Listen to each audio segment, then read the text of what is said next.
Hi everyone. ఎంత తెలివితేటలున్నా మనకి first అటెంప్ట్లోనే success రావాలి అని అస్సలు కోరుకోకూడదు. ఎందుకంటే ఎన్నో ఫెయిల్యూర్స్ ఎదుర్కొంటేనే కానీ సక్సెస్ రాదు. అలా అని మన ఫెయిల్యూర్ స్టోరీస్ని దాచిపెట్టుకోకూడదు, అందరికీ కూడా చెప్పాలి.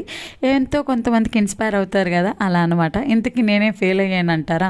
కజ్జికాయలు చేశాం కదా, మైదా పిండి మిగిలింది, పూరీ చేద్దామని చెప్పి ట్రై చేశాము.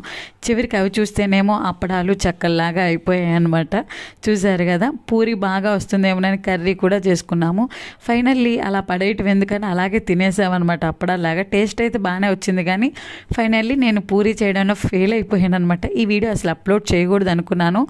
నో వే, ప్రతిదీ సక్సెస్ స్టోరీయే కాదు, మన లైఫ్లో ఫెయిల్యూర్ స్టోరీస్ కూడా ఉంటాయి అని చెప్పి ఒక చిన్న ఎగ్జాంపుల్ లాగా చెప్దామని చెప్పి అంతే, అంతకు మించి అయితే ఏం లేదు. మీకైతే వీడియో నచ్చింది అనుకుంటున్నాను. ప్లీజ్ వీడియో నచ్చితే ప్లీజ్ లైక్ చేయండి, మన ఛానల్ని సపోర్ట్ చేయండి. Thank you for watching.